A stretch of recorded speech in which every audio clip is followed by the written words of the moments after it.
O movimento chamado de Nova Era vem a cada dia ganhando mais espaços em toda a imprensa e em todos os meios de comunicação. As livrarias, as bancas estão repletas de livros, de revistas que divulgam a ideologia da Nova Era.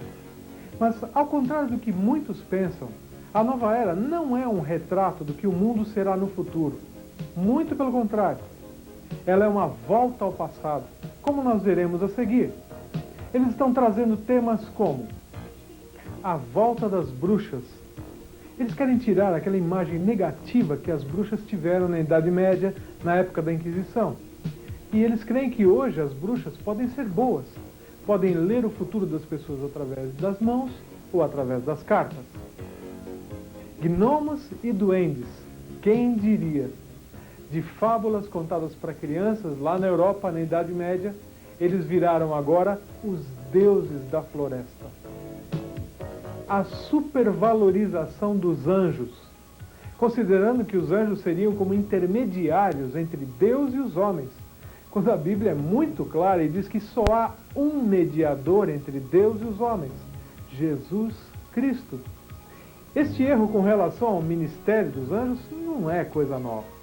O gnosticismo, que era uma filosofia errada que existiu no primeiro século, também pregava exatamente esses princípios. E eles foram condenados por apóstolos como Paulo, como João e também pelos líderes da igreja primitiva. O poder das pirâmides. Eles dizem que as pirâmides atraem forças cósmicas, energias cósmicas, e que essas energias têm poderes sobrenaturais.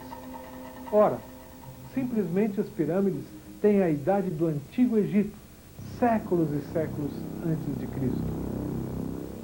Astrologia, hoje tão em moda, eles afirmam que os astros podem interferir na vida das pessoas. Na verdade, a astrologia começou muitos séculos antes de Cristo, através da Assíria e da Babilônia. Esses países adoravam os planetas como se fossem deuses. E o Deus verdadeiro, o Deus da Bíblia, sempre condenou essas práticas, como vemos em Deuteronômio 4:19.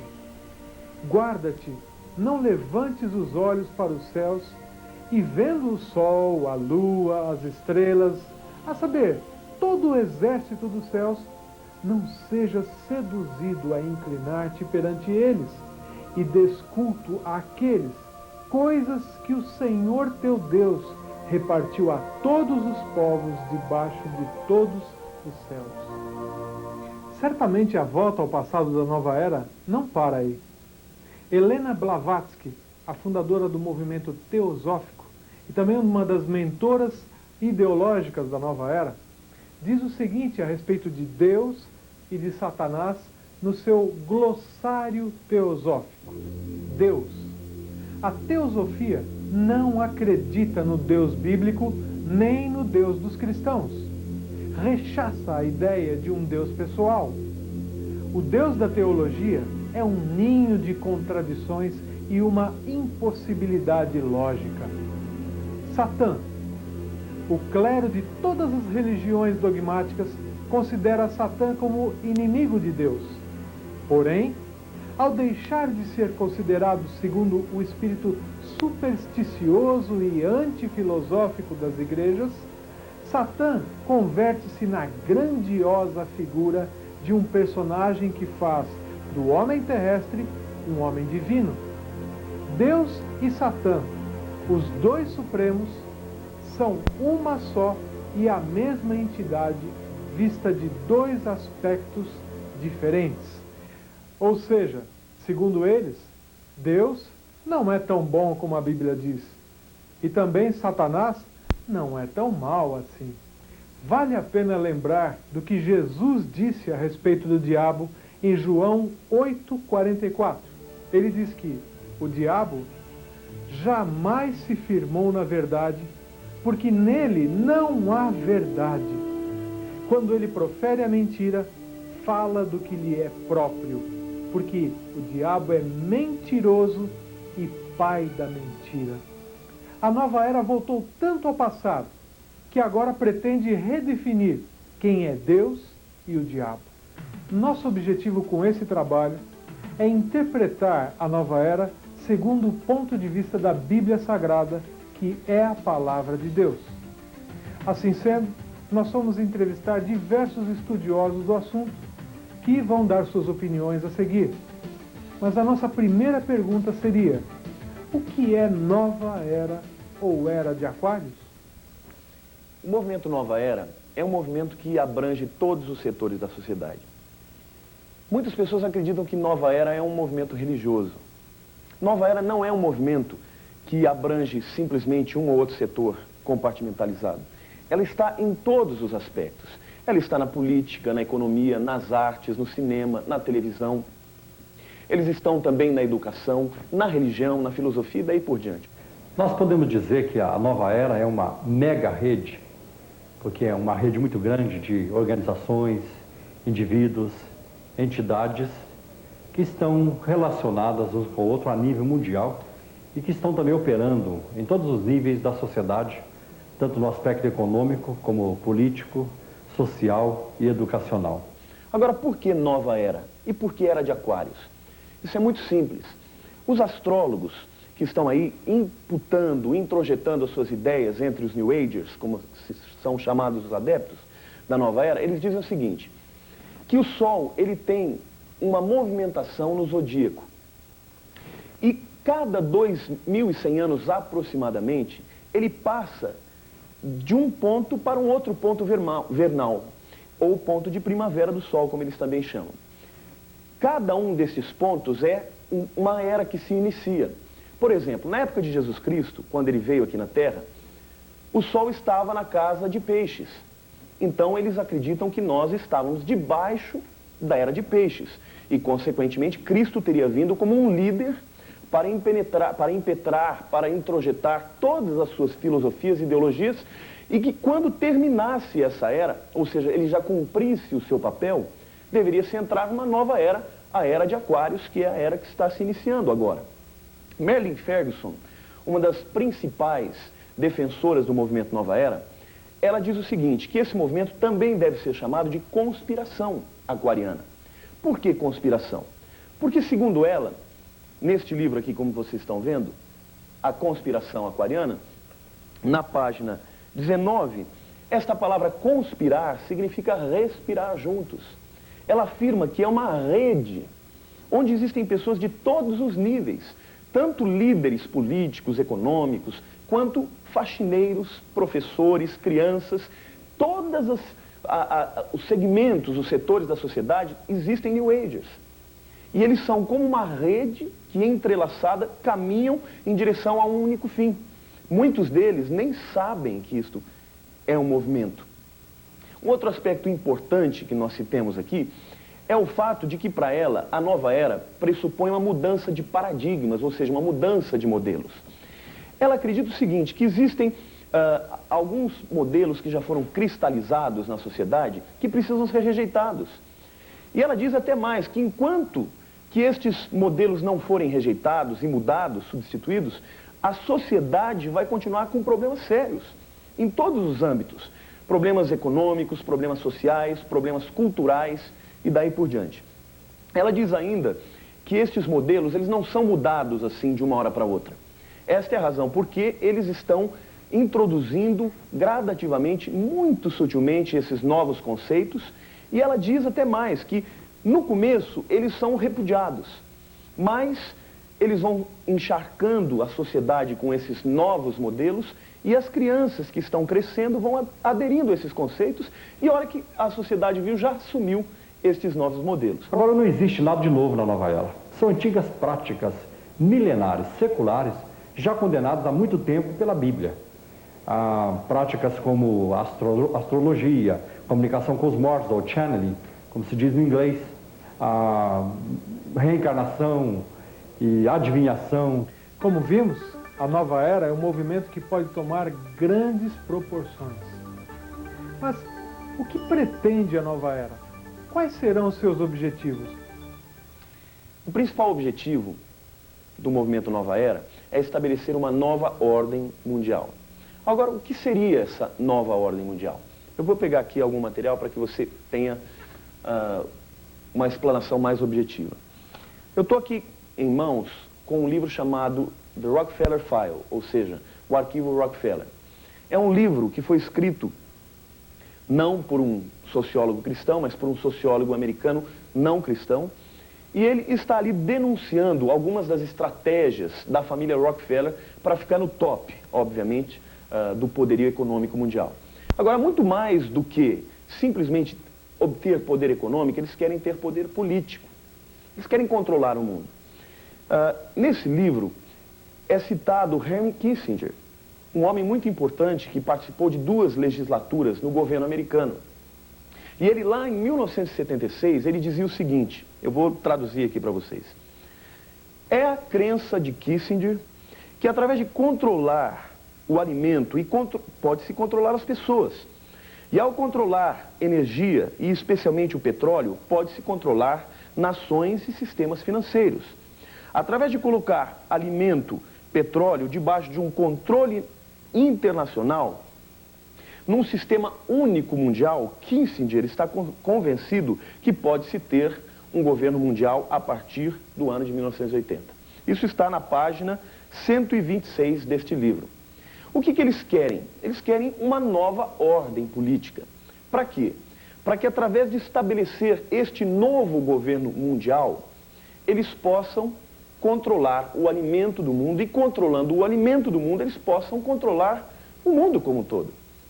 E é interessante como eles têm se utilizado de alguns aspectos dentro do nosso métier, dentro do nosso contexto, que todos nós estamos vendo, ainda que não saibamos o porquê disso tudo. Por exemplo, hoje nós temos visto, Leoto, esta nova política de blocos, que é o direcionamento mundial. Todos os países estão percebendo que precisam se agrupar para que possam, então, ter competitividade no mercado internacional.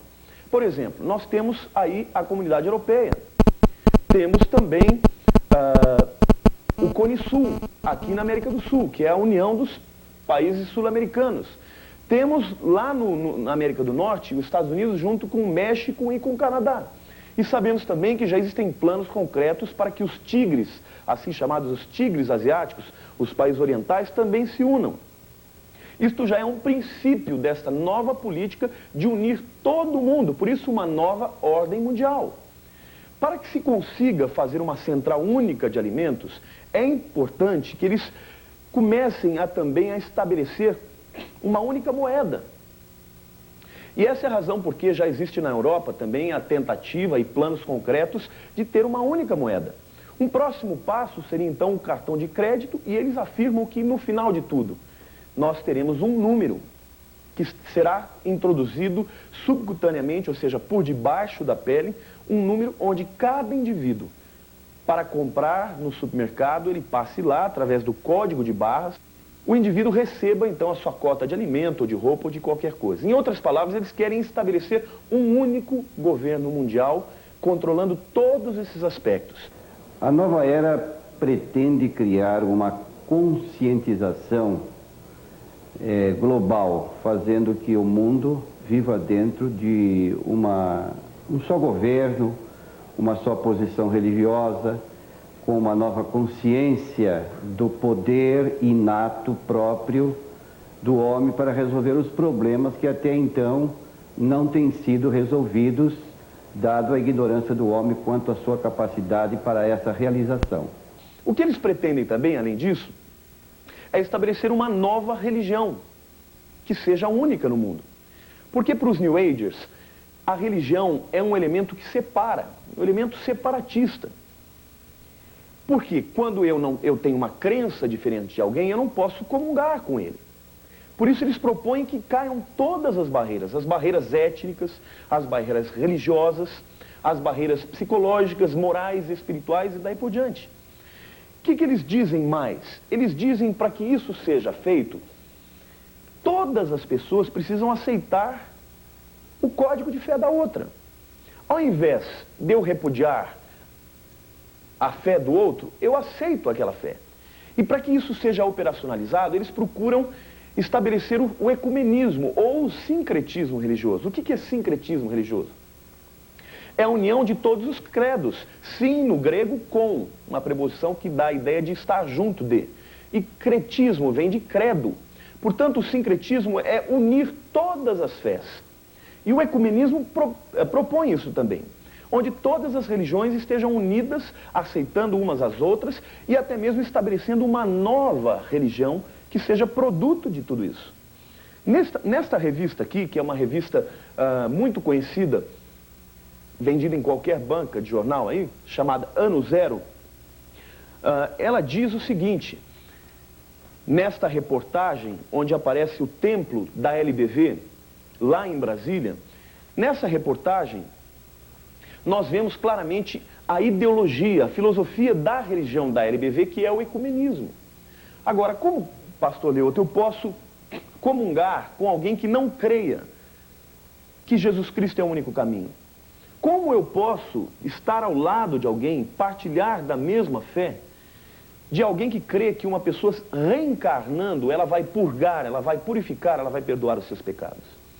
É óbvio, não pode haver comunhão de luz com as trevas.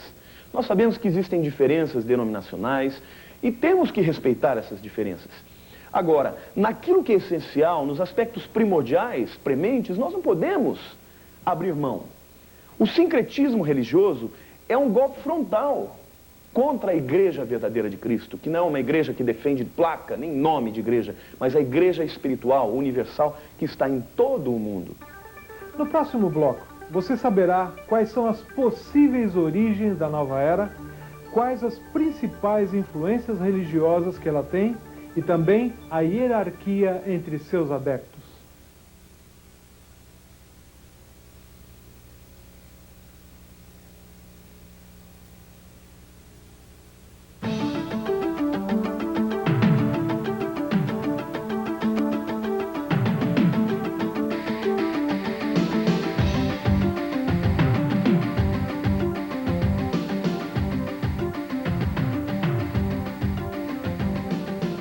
No primeiro bloco, nós pudemos ter uma noção sobre o que é e quais os objetivos da nova era. Mas agora, será que nós poderíamos identificar as origens desse movimento? Será que a nova era é uma inquietação dos anos 90 ou será coisa mais antiga? O movimento Nova Era, até onde eu saiba, começou a ser identificado como um movimento, ou pelo menos as ideias associadas à Nova Era, que por sua vez começaram a criar forma e adquirir nomes, rótulos, a partir dos anos 60 na América do Norte, a partir do movimento da contracultura, de contestação e tudo mais. A partir, inclusive, da experiência de pessoas como Timothy Leary na América do Norte, que é um professor de psicologia e que fazia experiências com drogas alucinógenas, e que, segundo ele, uma nova era, uma nova experiência, que hoje, inclusive, está sendo utilizada em vários meios de comunicação, particularmente no cinema, é uma novidade, a realidade virtual, e é uma área, inclusive, em que o próprio Leary tem se especializado. Inclusive, ele falou sobre isso recentemente numa visita ao Brasil. De qualquer maneira, a nova era, eu acredito que começou a surgir como movimento mais forte, com linhas, contornos mais definidos a partir dos anos 60, na América do Norte. Há um livro mundialmente famoso chamado Non Dare Call It Conspiracy. Esse livro, em português, é chamado Ninguém Ousa Denunciar a Conspiração. Nesse livro, conta-se a história de um alemão da cidade de Frankfurt, um alemão judeu, que era ourives, e ele colocou no seu estabelecimento uma placa vermelha, que no idioma alemão significa Rothschild. Ele teve um filho chamado Meyer, que trocou o nome da família de Bauer para Rothschild. Esse Meyer Rothschild se tornou um grande banqueiro. E ele enviou 5 dos seus filhos para 5 grandes cidades na Europa, que são Londres, Nápoles, Viena, Paris e Frankfurt. E qual era o objetivo dele? O objetivo dele é que cada um dos seus filhos dominasse o país através do domínio econômico. E eles formassem, então, uma rede com o objetivo final de dominar o mundo todo através do domínio financeiro. Este homem Meyer Rothschild, no ano de 1773, junto com outros 12 homens importantes, fundou o chamado Clube dos 13, ou também chamado Clube dos Iluminados. Eles, então, chamaram um tal de Adam Weishaupt, um sacerdote da Ordem de Lúcifer, para que engendrasse um plano para dominar o mundo. 3 anos depois, esse Adam Weishaupt voltou com os planos. E nestes planos, eles estabeleceram toda a estratégia de estar interferindo no mundo, na política, nos governos, produzindo, fomentando guerras, com o objetivo final de introduzir a nova era, ou seja, um único governo, e através disso também eles deveriam introduzir alguns símbolos para ir fomentando essas novas ideias. Eles pretendiam acabar com todas as instituições que pudessem eventualmente ser uma barreira para isso. Portanto, eles deram um golpe frontal à fé cristã, introduzindo e custeando, inclusive, homens como Hegel, como Karl Marx, que escreveu o livro Capital, custeado por estes homens, por esses banqueiros. Eles fomentaram a guerra, a Revolução Francesa e outras guerras mais, tais quais Primeira, Segunda Guerra Mundial e daí por diante. Estes homens tinham, portanto, um plano de, através do poderio financeiro, manipular todas as relações entre os indivíduos e estabelecer uma nova ordem mundial, que é aquilo que já falamos no passado. Agora, existe também a origem do ponto de vista espiritual ou religioso. Há uma mulher muito conhecida também pelos esotéricos, ela chama Helena Petrivna Blavatsky. Esta mulher, a fundadora da Sociedade Teosófica, ela disse ter recebido de uns mestres cósmicos, desses espíritos cósmicos, um plano para fomentar uma nova religião mundial. Segundo ela, estes espíritos a orientaram para que ela estivesse mantendo em segredo durante 100 anos cada uma das estratégias. E essa é a razão porque eles se denominam esotéricos, que do grego, a palavra eis, para dentro, significa uma sociedade fechada. Dentro desses 100 anos, eles precisariam se preparar, tanto estrategicamente quanto espiritualmente, para o momento que eles se abririam para o mundo. Isto se deu do ano de 1875 até o ano de 1975. Esta mulher, ela foi iniciada lá no Tibete, na doutrina esotérica oriental. Esta é a razão porque nós percebemos que existe uma tendência muito grande de trazer do Oriente alguns aspectos da filosofia e da religião. Portanto, quais são as origens do movimento Nova Era?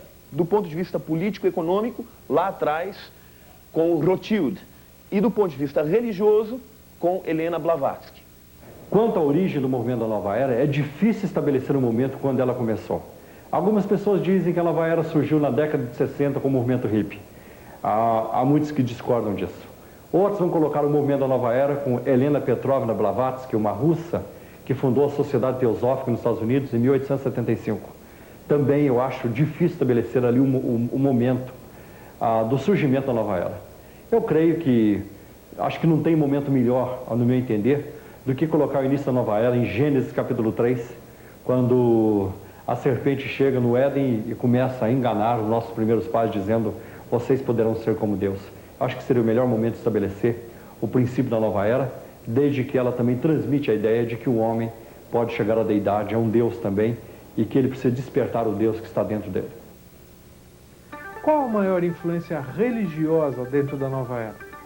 Será que nós poderíamos afirmar que são aquelas religiões orientais e esotéricas? Sem dúvida, a presença de conceitos, ideias de religiões orientais, como o budismo, o hinduísmo e várias outras correntes de pensamento do Oriente, estão presentes em praticamente tudo que se diga hoje sobre Nova Era, e também grupos esotéricos dos mais variados. Aliás, eu sou da opinião que não é necessário nós sabermos sobre todos os grupos, sobre todas as correntes esotéricas ou ocultistas, ou mesmo da Nova Era, para a gente poder saber a amplitude da Nova Era, ou a amplitude das ideias da Nova Era. Eu Eu entendo que, na verdade, existem alguns pontos, alguns conceitos que estão na base de todos esses movimentos. E a linguagem deles, a linguagem que eles utilizam pode variar de um para o outro, mas basicamente, eu creio que existem algumas ideias principais que dão sustentação à maior parte das ideias. E eu poderia dizer que o conjunto das premissas que interligam todos esses movimentos esotéricos da Nova Era e assim por diante, se resumem em torno de 3 áreas importantes. Primeiro, premissas a respeito de Deus. E Deus aqui significando a realidade última, que é a maneira como Deus é interpretado pelas religiões orientais. Também as premissas a respeito da humanidade e a natureza, e também as premissas a respeito do destino da humanidade. O Brasil está muito... Você não tem perspectiva de futuro, então eles querem procurar em sonho, através de livros, através de horóscopo, para ver se animam para levar o dia a dia com mais vontade, né? Mas as pessoas procuram muito, estão procurando muito esse negócio de misticismo agora, entendeu? Talvez para achar respostas que a igreja não possa responder, alguma coisa desse tipo. Esoterismo é uma coisa assim, sempre nós estamos querendo saber do obscuro, né? Um fator que vem porquê das coisas, de onde nós viemos, para onde que nós vamos, quem somos nós. É incrível como o Ocidente se voltou para o Oriente. Por exemplo, com o surgimento dos Beatles, e eles tiveram um sucesso extraordinário na década de 60, como eles se voltaram para os gurus da Índia e colocaram até em proeminência um famoso guru, Maharishi Mahesh Yogi, que depois veio para os Estados Unidos e lá tem um papel importante hoje, ele está na mídia, é muito famoso, tem publicado muita coisa. Outros vieram, Rajneesh, por exemplo, foi um outro guru da Índia que veio para o estado de Oregon e quase que fundou uma cidade ali, propriamente sua. Depois houve problemas com as autoridades americanas, ele saiu, teve que deixar os Estados Unidos. Então a influência do Oriente no Ocidente hoje é muito grande. E hoje muita coisa na Nova Era veio de lá. Mesmo a medicina oriental hoje, que todo mundo corre atrás, como a acupuntura, as práticas de relaxamento oriental, como o Duin e outros tipos de massagens, muita coisa está vindo do Oriente. E há outras coisas que penetram, por exemplo, a lei do karma. Por isso a reencarnação é muito forte na Nova Era. Nós vamos encontrar, por exemplo, num livro publicado aqui no Brasil pela editora Mundo Cristão, escrito por um dos maiores apologistas do mundo hoje, Norman Geisler. Ele conta nesse livro de que Shirley MacLaine já teve várias vidas passadas, segundo ela mesma afirma, e que ela já foi até um bobo da corte de um rei francês. Neste mesmo livro, o Sylvester Stallone, o Rambo, diz que entre as vidas que ele já viveu no passado, ele foi um burro na Guatemala. Nós vemos outros elementos da filosofia, da doutrina oriental, dentro do movimento Nova Era. Por exemplo, yoga. Isto faz parte da adoração, isto faz parte da busca do eu interior dentro da religião oriental. E a Nova Era coloca isto como uma ciência do autoconhecimento. A gnose, que do grego vem conhecimento. Então a gnose é o autoconhecimento. Portanto, são elementos da doutrina oriental que estão sendo introduzidos gradativamente na sociedade e muitos cristãos já estão aderindo a isso tudo. Por exemplo, a doutrina da reencarnação também é doutrina oriental. Porque os orientais, os hindus, acreditam que através da reencarnação o indivíduo pode chegar até a estatura do nirvana, que é quando ele não precisa mais reencarnar. É uma maneira de purgar, de perdoar todos os pecados das suas vidas passadas e uma maneira também de se desenvolver ao estágio perfeito. Portanto, todas essas doutrinas que nós estamos vendo, que receberam uma nova maquiagem, uma nova roupagem, introduzidas no Espiritismo, vêm da doutrina hindu.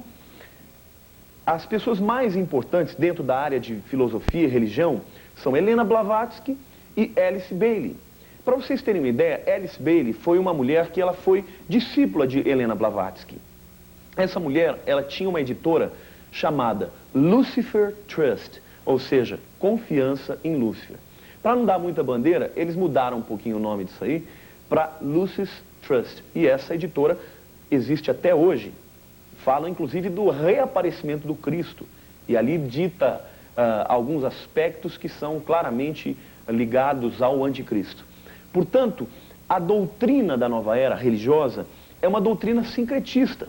Se por um lado ela traz bagagem da religião oriental, ela traz outros tipos de bagagens também da religião afro. Por exemplo, eu quero mostrar para vocês aqui algumas revistas e as suas, alguns temas aqui que eles falam. Por exemplo, o poder maior das bruxas modernas. Então isso é magia. Isto vem lá da Babilônia. Um outro aspecto importante de nós citarmos é o fato de que a nova era também está trazendo toda a bagagem da Babilônia.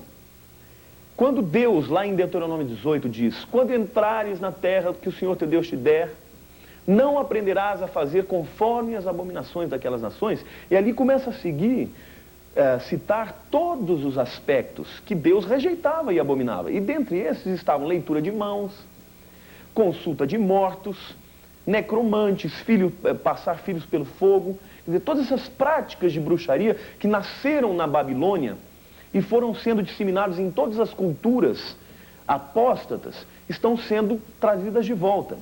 Agora, por que eles inclusive propõem que haja uma ressurreição da doutrina babilônica? Por quê? Porque a palavra Babilônia vem do hebraico lá, Babel. O povo queria construir uma torre até Deus, e eles chamaram de Bab-El, que significa portão para Deus. E Deus, não tendo aceito aquilo, fez um trocadilhozinho, chamando aquilo de Babel, que significa confusão. Ali nasceu a primeira falsa religião, com Nimrod, que é um tipo, ou seja, uma figura do anticristo que virá. Foi o primeiro grande líder mundial.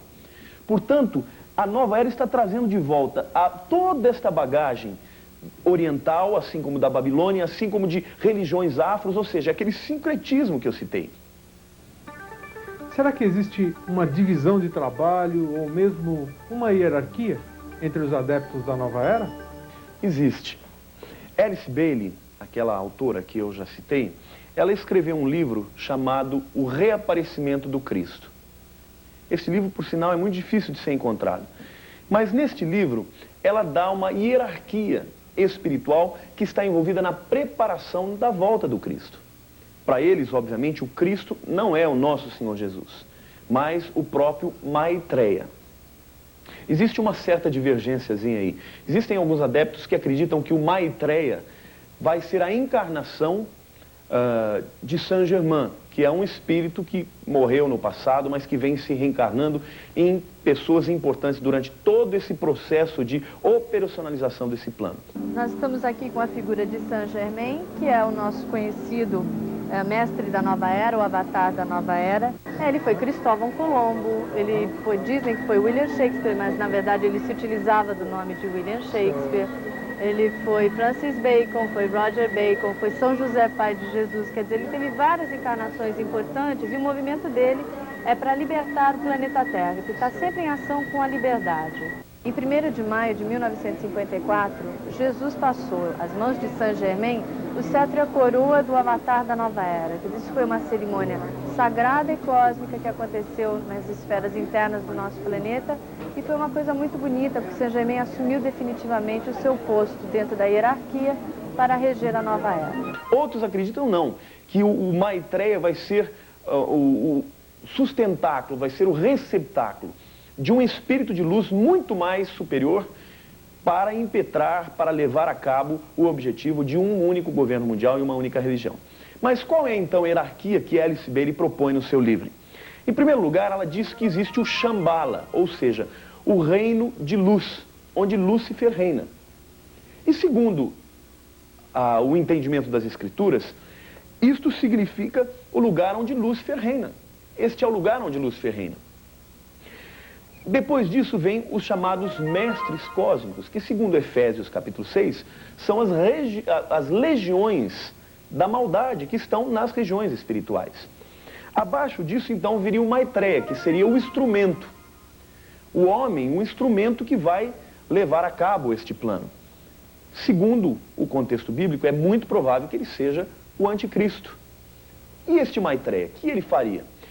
Este Maitreya, ele vai ser o homem que vai sintetizar todas as religiões em si mesmo. Essa é a razão porque muitos o chamam de avatar da síntese, ou avatar de síntese. O Maitreya, para os New Agers, ele vai ser a resposta aos anseios de todas as religiões. Nós, os cristãos, esperamos por Cristo. E o Maitreya vai ser o Cristo dos cristãos.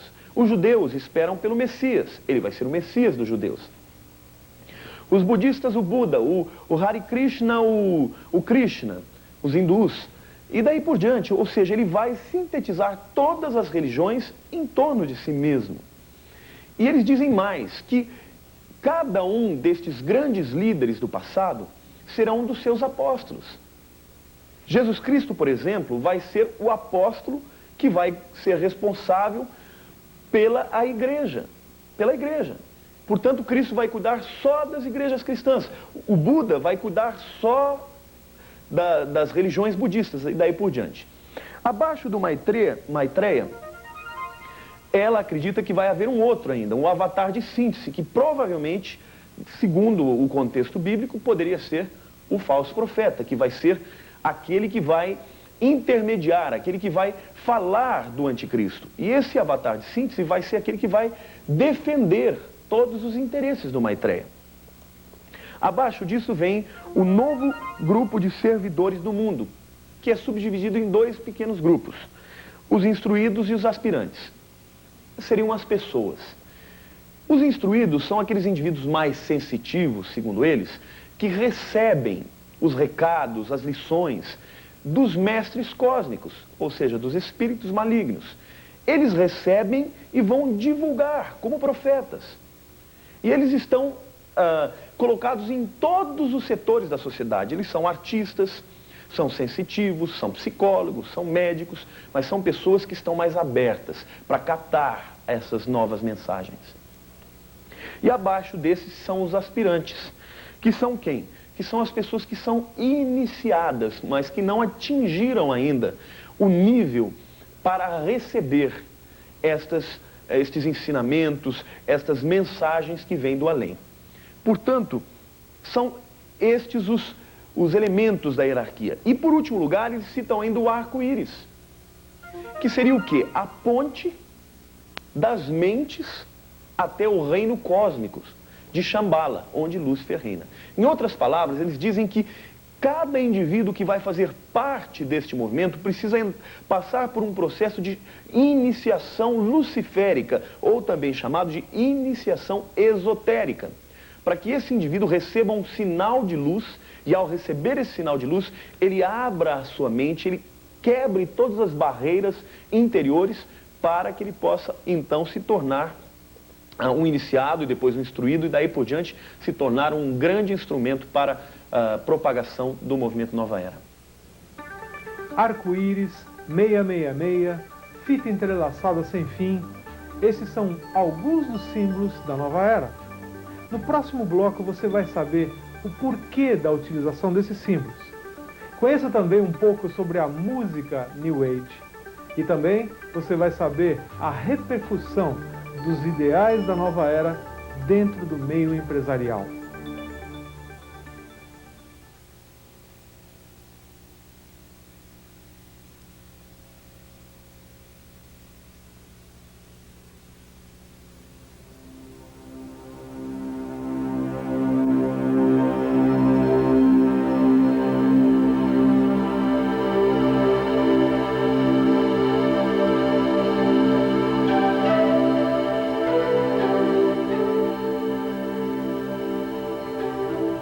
É muito comum, ultimamente, encontrarmos alguns símbolos ou logomarcas que ficamos sabendo a seguir que são símbolos da Nova Era.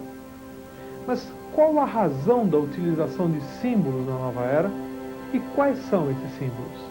Bom, nós sabemos, como se costuma dizer, que os exemplos valem mais do que as palavras. Desde que a Nova Era possa utilizar de símbolos que fiquem melhor impregnados na opinião pública, ela pode fazer uma divulgação maior e melhor das suas finalidades e dos seus objetivos. Helena Blavatsky, quando recebeu o seu plano dos mestres cósmicos, recebeu uma orientação clara, específica, de que ela deveria utilizar de alguns símbolos para ajudar na penetração do movimento Nova Era.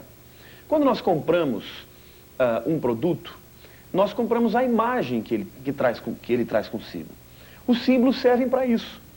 Muitos desses símbolos da Nova Era estão sendo largamente utilizados em desenhos animados, em grifes de roupa, de moda e etc. O que acontece? Você acostuma com uma grife de roupa, por exemplo, com um símbolo da Nova Era. Um dia você entra dentro de uma livraria e você, de repente, olha para uma capa de um livro e ali na capa do livro está o símbolo que você gosta de usar na sua roupa. O que acontece? Você vai e compra e se interessa para ver o que tem dentro daquele livro. E, obviamente, você estará recebendo muito mais do que o símbolo. Estará recebendo a ideologia que vem por detrás. Essa é a razão por que eles se utilizam de símbolos, para ajudar a vender a imagem daquilo que eles se propõem, daquilo que eles pretendem colocar na sociedade, as novas ideologias, filosofias, daí por diante. Alguns símbolos que são muito conhecidos de vocês, existem muitos outros símbolos, mas eu quero citar alguns que são mais conhecidos da grande maioria. O primeiro deles é o arco-íris. O arco-íris, para os New Agers, é uma ponte entre as pessoas e a energia cósmica, ou as energias cósmicas. Ou seja, tudo que Deus faz, Satanás imita. O arco-íris é um símbolo da aliança de Deus com os homens. Os New Agers vêm e assumiram para si mesmos esse símbolo. Contudo, o símbolo deles é o arco-íris pela metade. Porque se vocês notarem, o arco-íris de Deus, ele vai da terra para a terra. O arco-íris dos New Agers não, é da terra para o céu. Aqui eu quero fazer um parênteses, porque muitas pessoas procuram ver pelo em ovo. Nem todo arco-íris é de Nova Era. Então é muito importante que nós tenhamos uma atitude equilibrada para não sairmos as castas às bruxas, não. O arco-íris que eles se utilizam é o arco-íris pela metade e vocês vão perceber claramente que significa uma ponte entre a Terra, ou seja, entre as pessoas e a energia cósmica. O segundo símbolo utilizado por eles é o fita entrelaçada sem fim, ou vidas entrelaçadas. É aquele símbolo do Unibanco. E também é o símbolo que está na capa daquele livro, A Conspiração Aquariana. Agora, um outro parênteses aqui. Se você tem uma conta no Unibanco, não vá fechar a sua conta. E nem quero dizer que o Unibanco é Nova Era.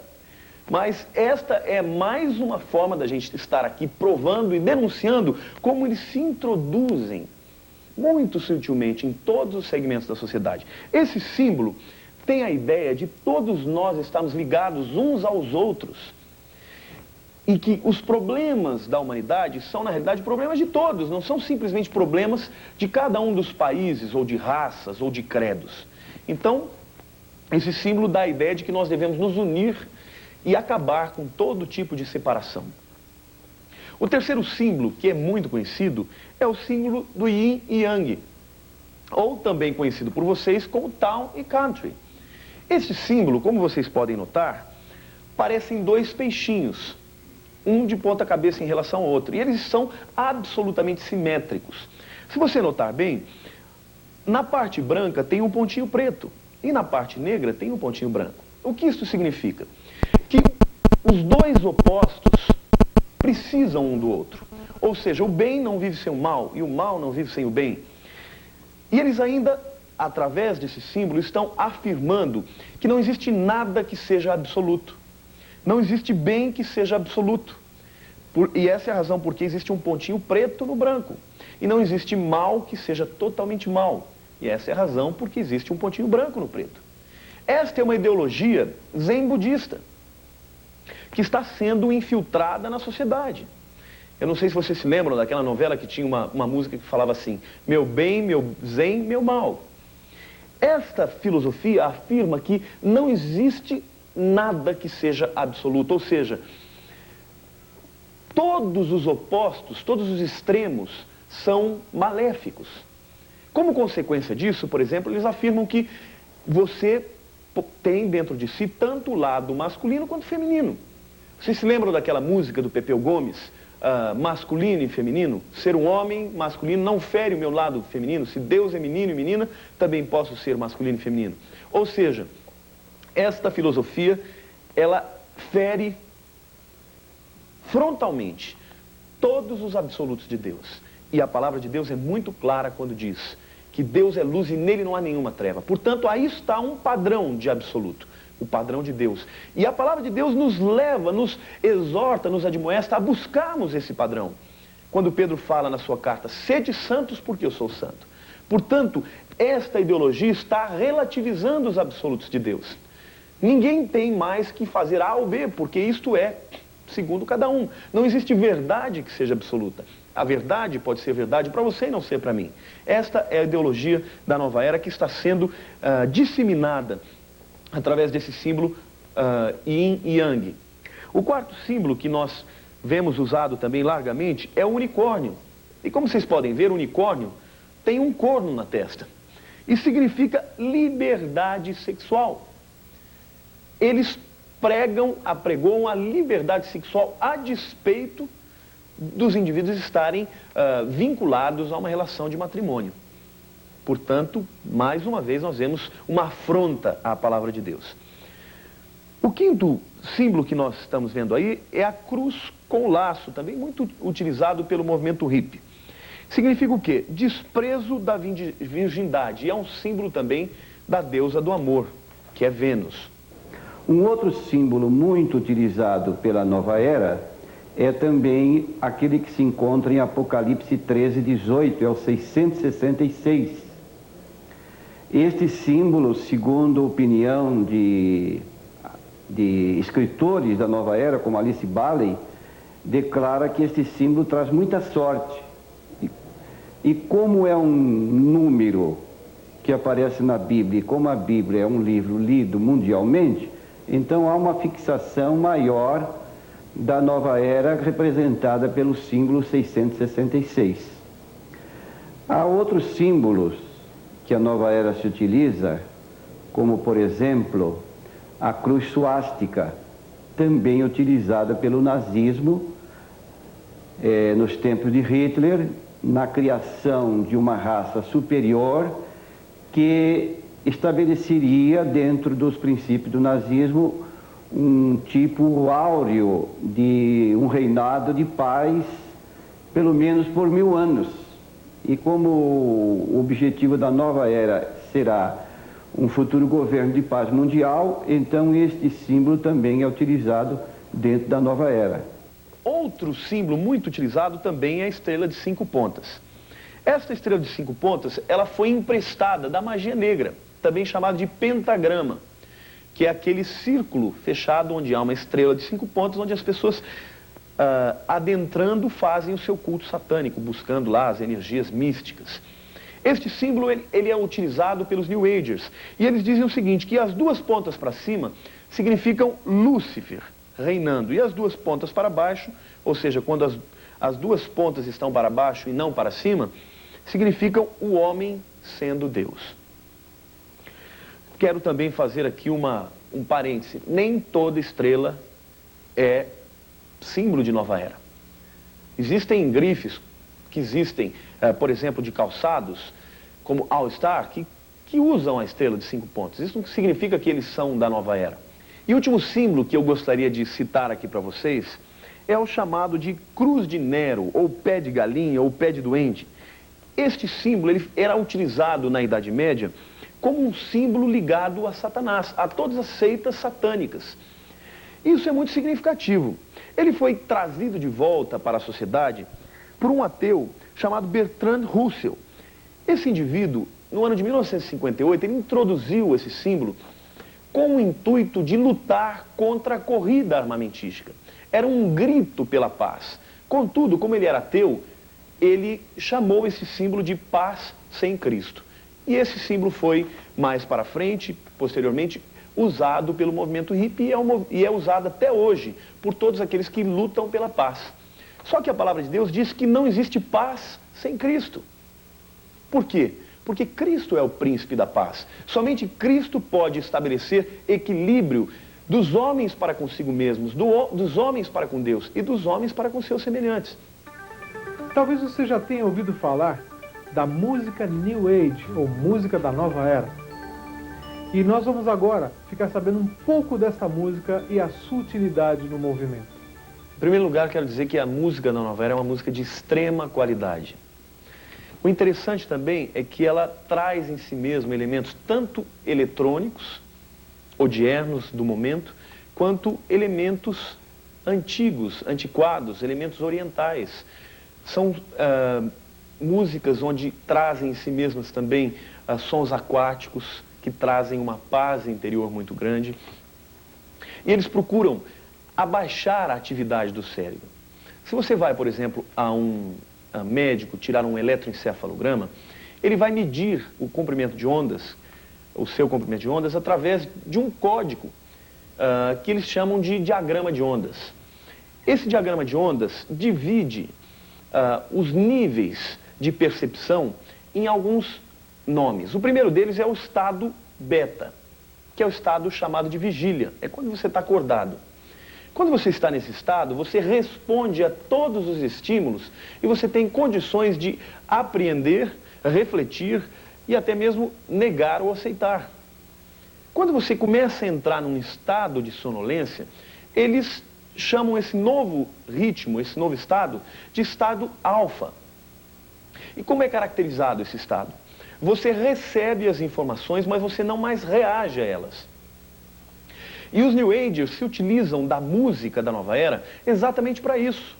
É uma música que é calma, ela te leva a um estágio de calmaria interior, você abaixa o nível de percepção e eles aí então ministram as suas ideologias, os seus ensinamentos, para que o indivíduo não receba aquilo e consiga reagir a isso. Eles se utilizam da música em consultórios dentários, em consultórios médicos, em sessões de meditação, de yoga. E ali, quando a pessoa está relaxada, dentro de empresas também, alguém por detrás fica falando: olha, busque a sua força interior, busque o autoconhecimento, olha, você pode, encontre o Deus que está dentro de si mesmo. São elementos sutis, que aparentemente são belos e verdadeiros, mas que se o indivíduo está num estágio beta, que é o estágio de vigília, ele consegue reagir àquilo. Mas no estágio alfa, ele não tem condições de responder a esses estímulos de forma negativa. Portanto, a música Nova Era é mais um instrumento do que uma finalidade. É um instrumento de levar a cabo esta ideologia para as mentes dos seres humanos. Alguns dos nomes mais famosos que fazem essencialmente música New Age, Jean-Michel Jarre, Kitaro, Andreas Vollenweider, e algumas músicas deles que têm um nome estritamente Nova Era. Almost There, que significa quase lá, The Only Road, o único caminho, e outros mais. Seja no comércio, seja na indústria, empresários de diversas áreas e de diversos níveis têm se utilizado do misticismo da Nova Era para a resolução dos seus negócios. Confira agora como isso acontece. Bem, no meio empresarial, a repercussão não tem sido pequena, pelo contrário, tem sido grande. De acordo com a revista Executivos Financeiros, plano 4º, número 27, 1992, hoje muitas empresas estão se valendo da nova era, das suas técnicas, daquilo que ela ensina, das suas práticas, até para contratar futuros empregados. Tem empresas, por exemplo, que não contratam empregados sem primeiro fazer o seu mapa astral. Estão baseando-se na astrologia. E mais do que isso, nós vemos que eles estão entrando nas empresas para ministrar cursos de modernização empresarial. Por exemplo, eu tenho aqui em mãos o primeiro congresso Amana de Modernização Gerencial, que foi de 18 a 22 de novembro de 91. Entre os preletores estava o Alvin Toffler. E vejam os temas que eles utilizam: sociedade global, novo contexto global, sintonia total de empresa, renascer das empresas, a energia das pessoas no essencial estratégico, desenvolvimento de empresas vencedoras com bases em valores que potencializam a força do ser humano de transformar o ambiente em que atua. Todos esses termos são termos utilizados pela Nova Era. Na revista Manchete, do dia 18 de abril de 92, saiu uma reportagem e aí o headline diz assim: as o business, por baixo dos panos, os executivos apelam para o marketing da magia. E ele conta de algumas empresas, como a Perdigão, como a Quentinha, que se utilizam frequentemente de astrólogos, de numerólogos, para tomar as suas decisões no que diz respeito à sua empresa. A nova era tem novas propostas e novos modelos para o comportamento da sociedade no terceiro milênio. No próximo bloco, você ficará sabendo o que eles acham sobre a família, o sexo e a saúde.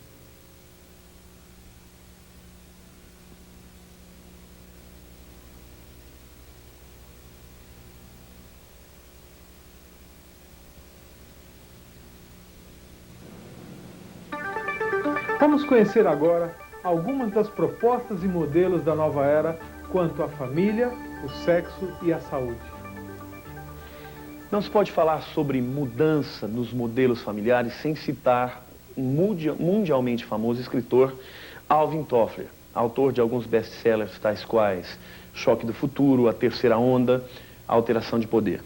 Neste livro aqui, A Terceira Onda, ele propõe algo assim extremamente chocante para mim e eu creio que para você também. Ele diz o seguinte, que neste livro, vou dar um resumo para que vocês entendam a linha de raciocínio dele. Ele diz o seguinte, que na primeira onda, também chamada era agrícola, as famílias eram famílias agregadas, famílias grandes, onde morava pai, mãe, avô, tio, famílias maiores. Com o advento da industrialização, teve que haver uma mudança nos modelos familiares, porque o homem saiu do campo e veio para a cidade. E não dava mais para terem casas tão grandes, ou grandes casas dentro de uma única propriedade. E aí surgiu então um modelo de família nuclear, que é o pai, a mãe e os filhos. Ele diz que nós estamos saindo da segunda onda, indo em direção à terceira onda, que é a onda da informática. E, consequentemente, haverá uma mudança também nas relações familiares. E ele propõe o seguinte, que é difícil que nós saibamos, e é difícil até mesmo afirmar como serão esses novos modelos. E ele diz que esses modelos eles serão completamente diferentes dos nossos modelos. Por exemplo, ele acredita que vai haver famílias de homossexuais, famílias onde morarão juntos por dificuldades financeiras, pessoas e, portanto, haverá incesto. E ele termina esse segmento dizendo algo que eu quero ler para vocês aqui, na página 220. Ele diz assim, as formas específicas de famílias que desaparecerão e as que proliferarão vão depender menos das exaltadas pregações dos ministros sobre a santidade da família do que das decisões que nós faremos com respeito à tecnologia e ao trabalho. Ou seja, eles afirmam categoricamente que, a despeito de ministros evangélicos, ou até mesmo os padres católicos, falarem que a família é a célula máter da sociedade, a despeito de haver pessoas que lutem para que a família permaneça como está, nós é que decidiremos qual será o modelo familiar que nós vamos adotar. Portanto, eles promovem um novo estilo de família, onde os pais não têm mais a responsabilidade de educar os filhos. Eles propõem até mesmo que os filhos sejam educados em creches. Por quê? Porque lá eles perderão aquela individualidade, que para eles é um elemento funesto, é um elemento negativo, e aprenderão a conviver com o todo, onde cada criança terá que dividir as suas coisas, os seus brinquedos, e tudo será de todos. E as crianças, então, adquirirão uma consciência coletiva.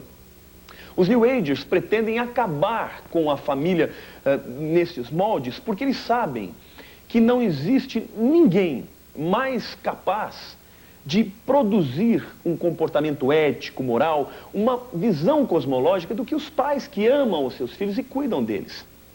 Portanto, se eles conseguirem tirar as crianças de perto dos seus pais, eles poderão mais facilmente estabelecer um contato com essas crianças e serem eles os educadores e não os próprios pais.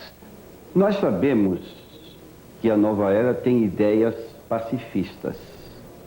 E embora essas ideias pacifistas, não podemos ignorar que dentro dos moldes que se pretende estabelecer a nova sociedade, programada pela nova era, há práticas que nós chamaríamos contraditórias para com estas ideias pacifistas. Assim, nós diríamos que A nova era sustenta o aborto, quer dizer, advoga essa posição, advoga o controle da natalidade. Temos também a chamada eutanásia, que também foi muito praticada pelo nazismo, eliminando pessoas idosas, pessoas incapacitadas fisicamente para produzir dentro do novo sistema que se pretende estabelecer.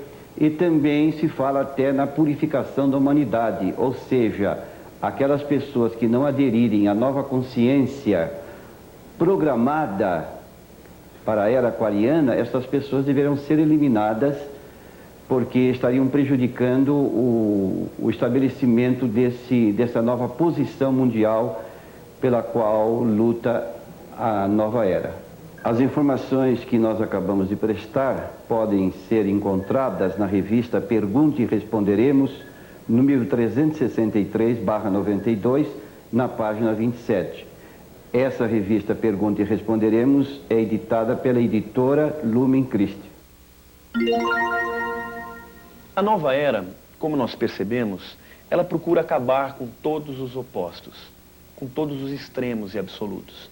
Portanto, eles propõem que haja mais do que o sexo masculino e o sexo feminino. Eles propõem que haja um terceiro sexo. Ou até mesmo que o homem possa abrigar dentro de si mesmo uma sexualidade voltada para o masculino e também para o feminino. E conviver bem com isso. Aliás, eles afirmam até o seguinte, que você só acha equilíbrio na medida que você desenvolve esses dois lados. Porque se você, como homem, puder desenvolver o seu lado feminino, você vai poder ter uma melhor relação com a sua mulher.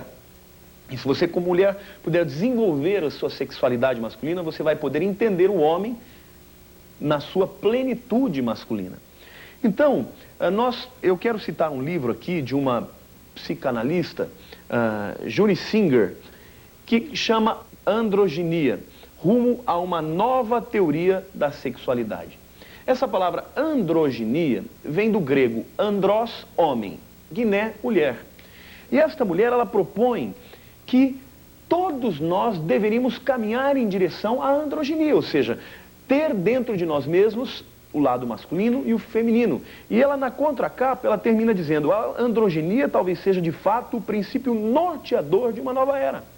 Ou seja, que para nortear, ou seja, para dirigir a nova era, é necessário que acabe também esta barreira da sexualidade, que o homem tem que liberar mesmo o seu lado feminino e a mulher o seu lado masculino. Vemos ainda o sexo sendo encarado como algo natural, não que seja antinatural, mas algo que seja animalesco.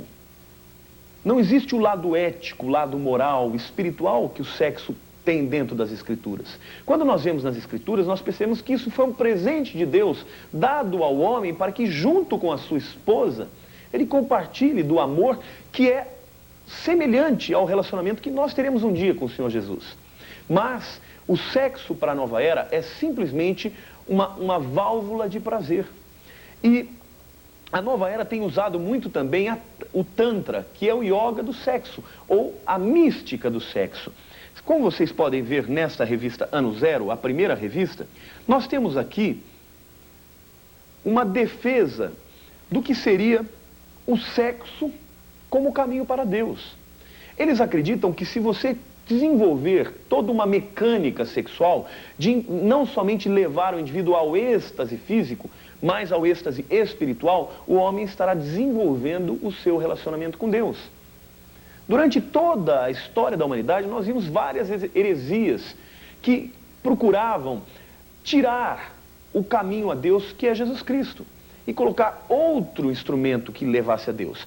Nós conhecemos o gnosticismo, que pregava que o homem deveria buscar a Deus pelo conhecimento, e os New Agers também afirmam que o homem pode chegar ao conhecimento de Deus através de uma prática desenfreada do sexo, com o maior número possível de parceiros. Bom, os New Agers, eles têm procurado, como eu disse, entrar em todos os segmentos da sociedade. Dentro da área de saúde, eles têm abordado a chamada medicina holística, ou chamada também medicina integral, onde eles procuram tratar muito mais do que os sintomas, tratar a causa do que seria a enfermidade. Agora, isto é, obviamente, válido. Agora, eles estão introduzindo dentro dos aspectos médicos, aspectos místicos também. Eles se utilizam de plantas, de florais, como por exemplo os florais de Bach, e afirmam que existem energias que estão vindo do além, do cosmos, que se utilizam destas plantas para a cura, para a terapia. E quando você vai num desses médicos, ele não vai simplesmente perguntar para você qual é o seu mal, ele vai perguntar a sua vida inteira. Porque muito mais do que tratar simplesmente da enfermidade, ele quer propor as suas novas ideias. Então ele pergunta se você é ansioso, faz toda aquela enquete e depois ele começa a trazer respostas que estejam trazendo no seu bojo ideologia da nova era. Algumas pessoas perguntam para mim, pastor, homeopatia da nova era? Eu quero dizer para vocês que o fundador da homeopatia era um crente, um judeu convertido. E esta palavra homeopatia vem do grego homos, o mesmo, e patel, que significa sofrimento. Portanto, e alopatia, alos, outro, patel, sofrimento. A medicina alopática, ela trata de uma enfermidade introduzindo um elemento que seja oposto àquilo que você tem. Por exemplo, se você tem um problema gástrico, você tem acidez no estômago, se você vai ao médico alopata, ele vai te receitar algum remédio que seja um antiácido, que vise estabelecer o pH do seu estômago. Se você vai, por exemplo, a um médico homeopata, ele pode, eventualmente, introduzir algumas pílulas que contenham ácido em si mesmas. Para quê? Para que o seu organismo possa reagir ao excesso de acidez e produzir menos ácido. Portanto, trata do problema com o mesmo elemento que está causando o problema. Se você tem excesso de ácido, ele joga mais um pouquinho de ácido para que o seu organismo vá reagindo àquilo. Portanto, homeopatia necessariamente não significa ser nova era, mas há muitos médicos homeopatas que estão introduzindo aspectos da nova era dentro da medicina da homeopatia. Dentro desse segmento, por exemplo, de ervas, há um livro chamado As Ervas do Sítio. Esse livro, ele fala de várias plantinhas, de várias ervas. E no meio dele existem vários duendezinhos e bruxazinhas que, segundo a autora, estão ali, Rosemarie Bornhausen, estão ali trazendo os fluidos positivos para essas plantas, para que elas exerçam o seu propósito curativo. É óbvio que nós vivemos numa época onde as pessoas não têm a mínima preocupação para com o seu corpo. Vivem debaixo de uma vida sedentária, não praticam esporte e estão, obviamente, agindo contra o tempo do espírito. Mas os New Agers, eles têm uma proposta muito maior do que simplesmente dizer que você deva cuidar do seu corpo. Eles literalmente proíbem para os seus adeptos a ingerência desses alimentos. Por exemplo, a comunidade Hare Krishna, eles lutam contra o casamento, para que as crianças não sejam educadas pelos pais, mas por toda a comunidade. E eles proíbem os alimentos. Portanto, existem setores dos New Agers que pregam a abstinência de alimentos e eles estão envolvidos na saúde como em todos os demais setores. Veremos agora como as ideias da nova era têm sido espalhadas, consciente ou inconscientemente, através do cinema e da TV. A mídia hoje, em todos os seus segmentos, está infestada pela nova era. Começar pelo cinema, por exemplo, ninguém pode esquecer do filme de Spielberg, ET, o ET, onde as ideias da nova era ali estão difundidas. Quem é que pode, por exemplo, esquecer-se de Ghost, que também transmite a ideia da nova era? O sujeito, depois que morre, ainda está se comunicando com a sua namorada e assim por diante. Há muitos outros filmes que falam da reencarnação no cinema hoje, Guerra nas Estrelas, que fala do poder do ser humano em resolver tudo por si mesmo. E nós vamos ver não só a nível de cinema, mas na televisão, novelas. Nós não esquecemos ainda da novela Mandala, da Globo, e assim por diante, muitos outros assuntos têm sido veiculados. A TV Manchete sempre veicula, a revista Manchete. É muito difícil passar uma semana sem que a revista Manchete não publique alguma coisa sobre ocultismo, esoterismo ou da nova era, pirâmide, numerologia, a terapia através de cristais, a adivinhação. Tudo isso tem sido veiculado E eu perguntei para um amigo meu que trabalha na Manchete, como é que é possível isso ser veiculado? Porque vende, porque é isso que o povo quer ler. Não podemos esquecer ainda programas do Fantástico, por exemplo, que tem difundido as ideias da nova era, da Globo, tremendamente. E não somente isso, mas a mídia escrita. Tem a revista Planeta, a revista Destino. Um outro exemplo seria o da TV Bandeirantes, todos os dias pela manhã, no programa Dia a Dia, começa às 8 horas da manhã, tem a sessão da Mônica Bonfilli, onde ela está sempre dando orientação através de jogo de búzios ou tarô, e onde você vê o sincretismo que existe dentro da nova era, onde ela cita jogo de búzios, o processo de adivinhação é condenado pela Bíblia, mas ela não hesita ao mesmo tempo de citar os salmos da Bíblia. Ela não sabe que o Deus da Bíblia, o Deus dos salmos da Bíblia, condena essas práticas. Todos nós já assistimos a vários filmes de Steven Spielberg. Ele é um dos adeptos mais famosos da nova era. Por exemplo, naquela trilogia, naqueles 3 filmes de Guerra nas Estrelas, ele introduz alguns conceitos da filosofia oriental. Como, por exemplo, buscar a força que está dentro de si mesmo, quando o mocinho tem que buscar a força. O aspecto de que o bem e o mal não são absolutos.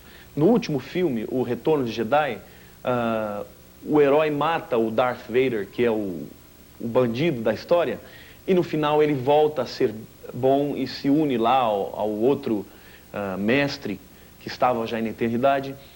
Existe um guru que introduz o Luke, que é o mocinho, a levitação, a meditação, que são elementos explicitamente orientais.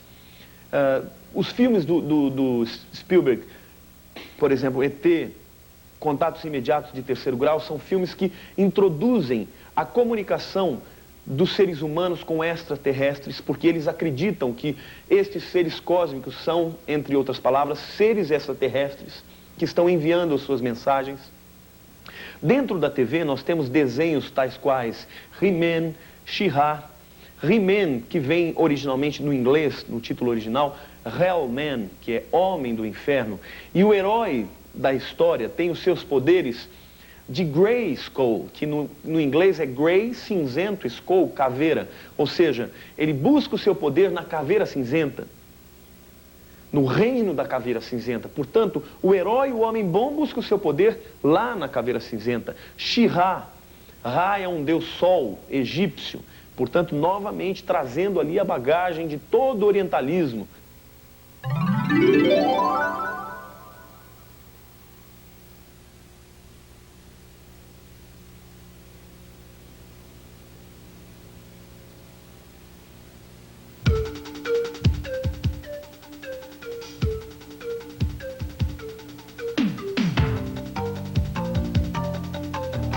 A Bíblia diz que nos últimos dias virá um anticristo. Será que a nova era pode ser um plano para a chegada desse anticristo? Eu acho difícil a gente ser categórico sobre essa pergunta. De qualquer maneira, eu acredito que a nossa atitude como cristãos não deve ser diferente na possibilidade de ser parte do plano do advento do anticristo. Ou na possibilidade de não fazer parte do advento do anticristo. Eu creio que nós temos que estar direcionados para fazer a vontade de Deus na nossa vida, como cristãos responsáveis, conscientes do nosso papel na sociedade, continuar evangelizando, fazendo o bem em nome de Jesus Cristo. E, enfim, eu não creio que a nossa agenda deva ser ditada em função de um movimento como esse, Nova Era, que tem aspirações grandiosas, mas a nossa agenda tem que ser a agenda que Deus e que o Senhor Jesus já estabeleceu, quer dizer, ir por todo mundo e pregar o Evangelho a toda criatura. Acredito que sim. A Bíblia fala de um futuro reino de Cristo. E esse futuro reino pode ser precedido por um reino que seria uma imitação do reino verdadeiro de Cristo. Então, no livro de 1 Tessalonicenses 5, versículo 3, diz assim: quando disserem paz e segurança, e é isso que se propõe a nova era, criar um clima de paz e segurança mundial. Então, diz o texto complementando, haverá repentina destruição.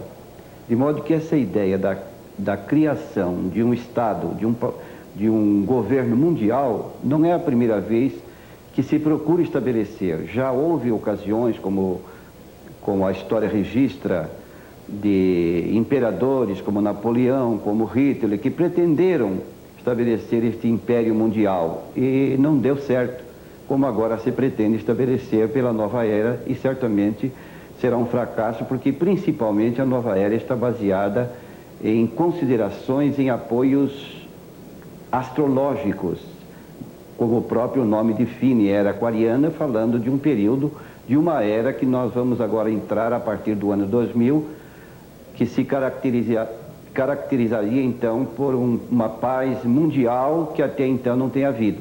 Seria uma imitação do futuro reino de Cristo, de que fala a Bíblia, precedido por um anticristo, de acordo com 1 João 2,18, que fala que muito se tem feito anticristos. Há um grande profeta da nova era, chamado Benjamin Creme, que ele disse em 1982, diante de várias câmeras de televisão, em Los Angeles, e também vários jornais, que o Maitreya já estava no mundo e que ele se manifestaria. Um amigo meu, Peter Unruh, certa vez esteve na Europa, na Alemanha mais precisamente, numa reunião dos New Agers. E ele perguntou, escuta, por que o Maitreya não compareceu ainda, se vocês prometeram que ele viria em 1982? E eles responderam o seguinte, se você for um dos nossos, você saberia. O que está acontecendo é que ainda há muita energia negativa segurando a vinda do Maitreya. Portanto, é um movimento que engana, é um movimento que começou com mistério, é um movimento que não tomou porte, como eles preveem ainda, porque existe algo que o detém, segundo o próprio relato deles, a energia negativa que ainda impede, que somos nós os cristãos, e é um movimento que, sem dúvida nenhuma, na minha opinião, virá com o anticristo sendo liderado, sendo o líder de todo mundo e como seus liderados, todas as religiões do mundo. A Bíblia fala do futuro mundo dominado por Jesus Cristo, será antecipado pela vinda do anticristo. Em Mateus 24, ele é chamado de abominável, de desolação, o que cria desolação. A vinda do anticristo, uma esperança, vamos dizer, negativa, que precede a vinda do Senhor Jesus, é algo que a igreja tem esperado durante muito tempo e tem identificado com muitos movimentos de toda espécie. Movimentos, por exemplo, com a vinda de Hitler e o partido nazista, e a tentativa de conquistar o mundo pelo fascismo e nazismo. Tudo isso realmente mostrando que fácil é especular que seria o movimento que traria o anticristo.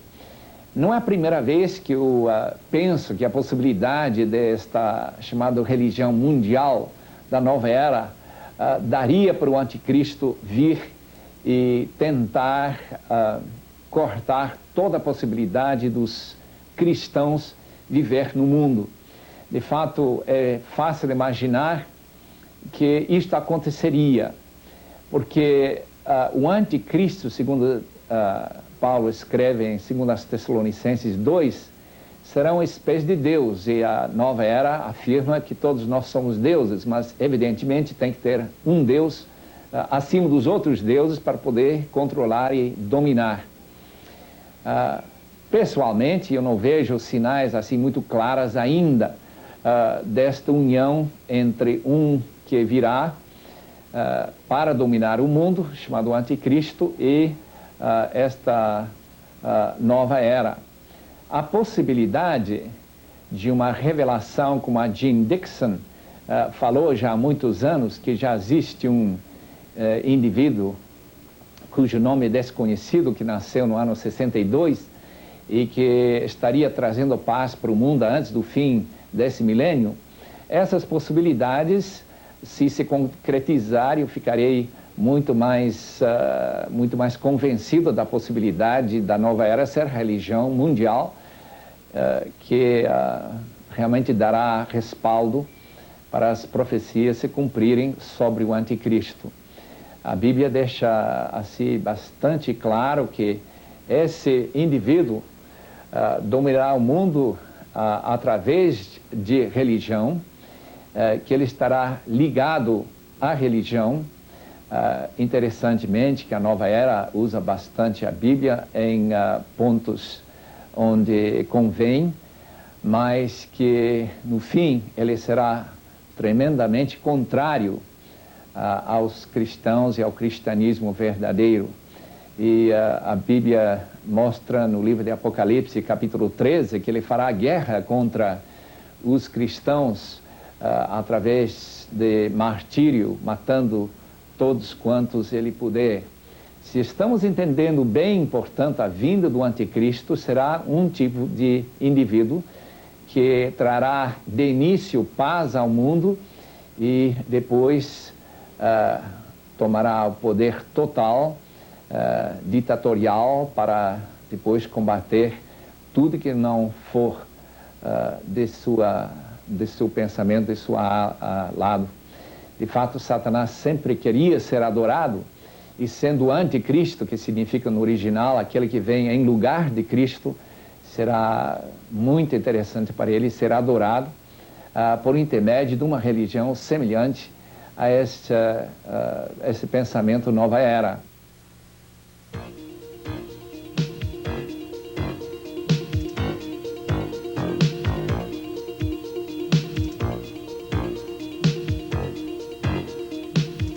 É um trabalho sobre cura com as mãos.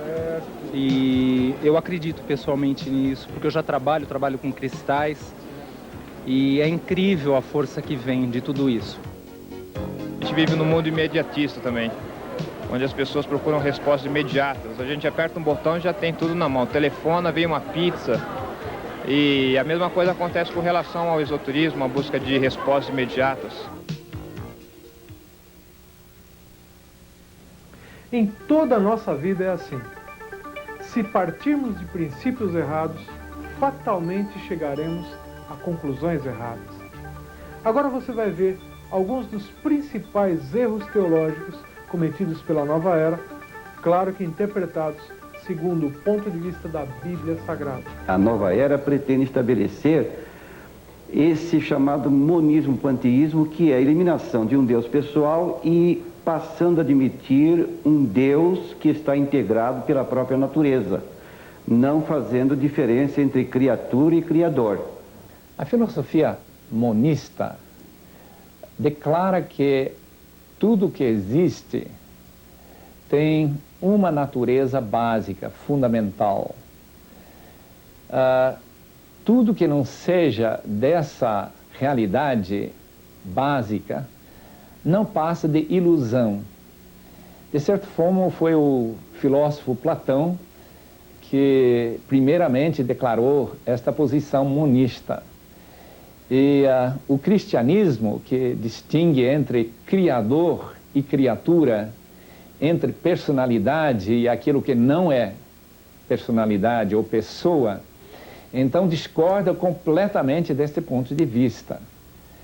Quanto ao panteísmo, como as palavras gregas que compõem essa palavra, indica ou crê que Deus está em tudo e, portanto, Deus é mundo, mundo é Deus, o universo é Deus. Então não há uma distinção clara entre a pessoa criadora, distinta, separada da sua criação. Então o panteísmo, uma espécie de pensamento oriental que subjaz a Nova Era, é completamente contrário ao pensamento bíblico. Essencialmente eles acreditam o seguinte, que Deus é um ser espiritual. E nas emanações de Deus, cada vez mais distantes da essência, surgiu a matéria. E ao surgir a matéria, surgiu tudo aquilo que é ruim, porque a matéria está distante da essência. Portanto, tudo isso que nós vemos ao nosso redor de maldade, de pecado, de dor, de sofrimento, isto é uma ilusão. Pecado é uma ilusão. Para eles, o homem é essencialmente bom e o mal é algo que faz parte da periferia do ser humano. Como nós vemos, isso também fere claramente ao pressuposto bíblico que todos pecaram e destituídos estão da glória de Deus. No conceito bíblico, o homem, para que ele tenha os seus pecados perdoados, ele tem que vir a Jesus, que morreu para dar a sua vida por nós. No conceito da nova era, você não precisa ir a Jesus ou a Deus ou a qualquer outra pessoa que seja. Por quê? Porque você mesmo tem a divindade. As respostas estão dentro de você. Outras ideias que nós apontamos é a chamada autodivinização do homem. Há escritores como Lauro Trevisan que declaram que os problemas sociais pelos quais o homem passa atualmente são decorrentes da ignorância da sua própria divindade. E esse escritor, que é um padre católico, ele chega a interpretar alguns textos bíblicos dando esta ideia da autodivinização do homem. Por exemplo, quando nós lemos em Mateus capítulo 6, versículo 6, entra no teu quarto, fecha a tua porta, ora o teu pai que está em oculto e teu pai que vê secretamente te recompensará. Ele fala que este pai é o eu superior que existe no nosso subconsciente e que, despertado pela nossa percepção da nossa divindade, então os problemas que nos afligem serão eliminados, porque o homem pode resolver todos os problemas por si próprio. Quando nós sabemos que o problema do homem não é esse de ser ignorante de sua divindade, mas sim que ele é afastado de Deus por causa dos seus próprios pecados, e nisso está o problema de toda a humanidade, o afastamento de Deus, e essa aproximação se dá pela pessoa de Jesus Cristo.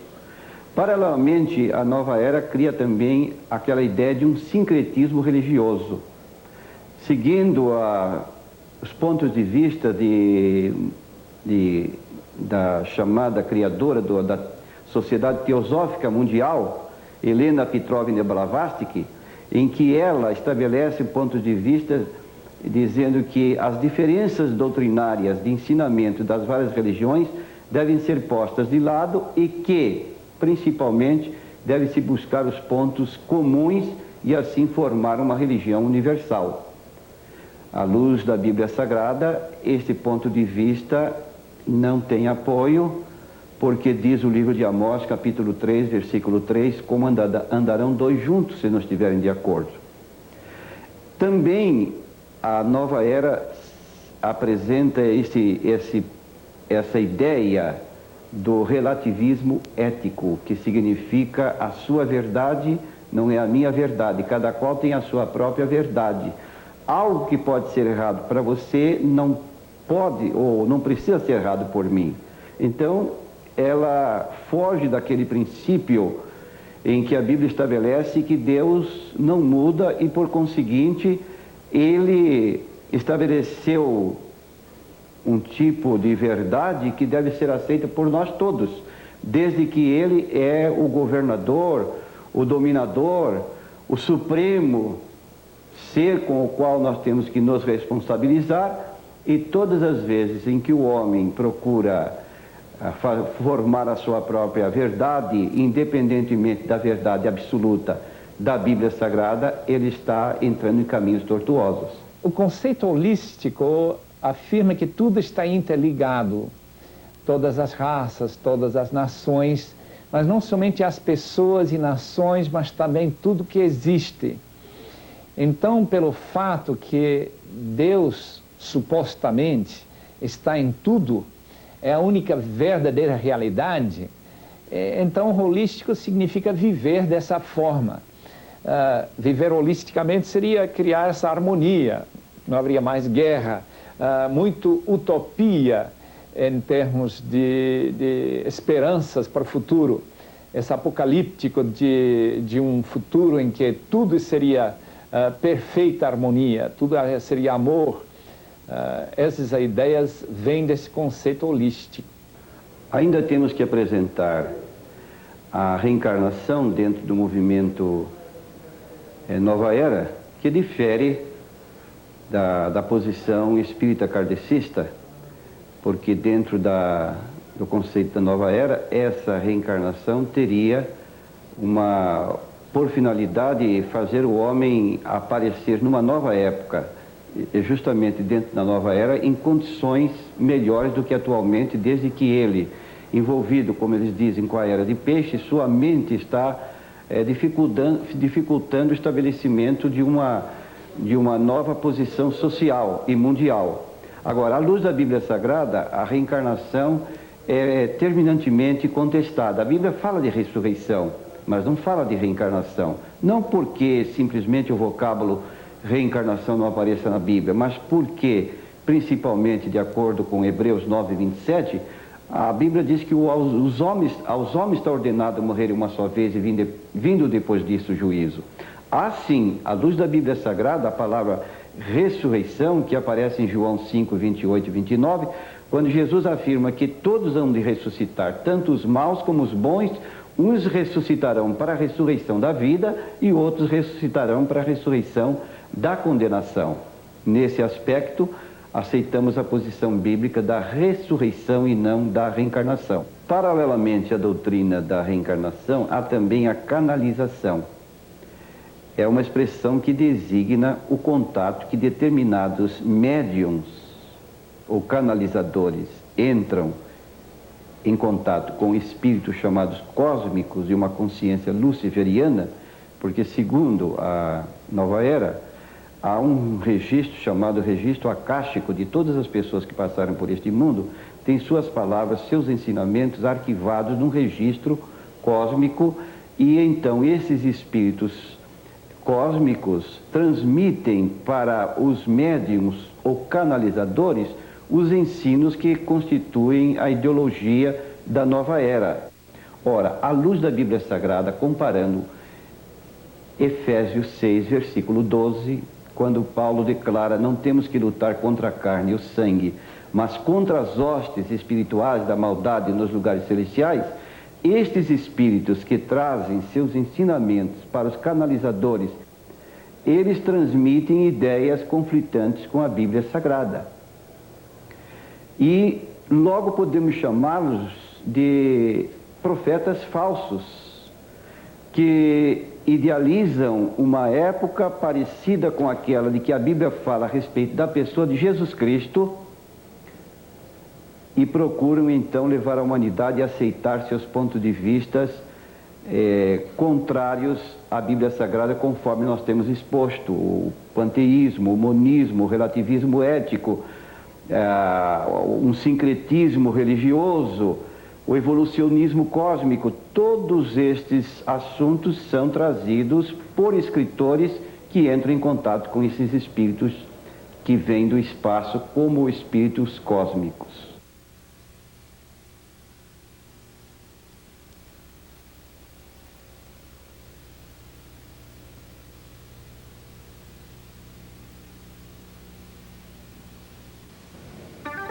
Até aqui você vem recebendo muitas informações sobre a influência que a nova era tem tido na sociedade e como ela vem ganhando novos adeptos.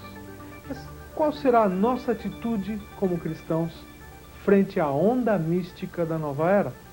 Em primeiro lugar, quero dizer para você, meu caro ouvinte, que você deve se posicionar com amor. Satanás pode imitar qualquer atitude. Ele pode imitar os dons espirituais, mas ele não pode imitar o amor. Nós devemos repudiar a ideologia da nova era, mas nós devemos amar as pessoas que estão enfronhadas neste movimento, nessa ideologia. Jesus disse: nisso conhecereis que sois meus discípulos, se vos amardes uns aos outros.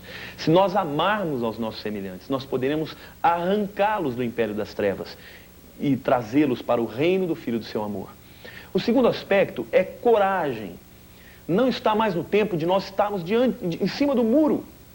Este é o momento de nós denunciarmos, de nós levantarmos a nossa voz, de nós trabalharmos, de nós também estarmos introduzidos em todos os segmentos da sociedade.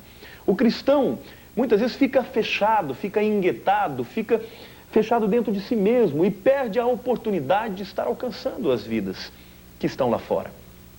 E a terceira atitude que nós devemos ter é discernimento. Discernimento, em primeiro lugar, para que nós não fiquemos procurando pelo em ovo, achando que tudo é nova era. E ao mesmo tempo que estejamos com os olhos fechados, fazendo vista grossa e achando que nada é nova era. Devemos pedir o discernimento de Deus, até mesmo para que nós não lutemos contra aquilo que é bom. Por exemplo, a nova era está falando de defesa de ecologia. Isso deveria ser uma bandeira do cristão e não simplesmente do New Ager. A nova era fala sobre saúde, isto também deveria ser uma bandeira do cristão. Não adianta o cristão ficar buscando só as coisas de Deus e não cuidar do seu corpo, que é o templo do Espírito. Devemos, portanto, ter uma atitude de buscar o discernimento de Deus e saber exatamente do Senhor aquilo contra o que devemos lutar e aquilo que devemos aceitar, porque é uma bandeira de Deus. A paz, por exemplo, é algo que nós devemos proclamar.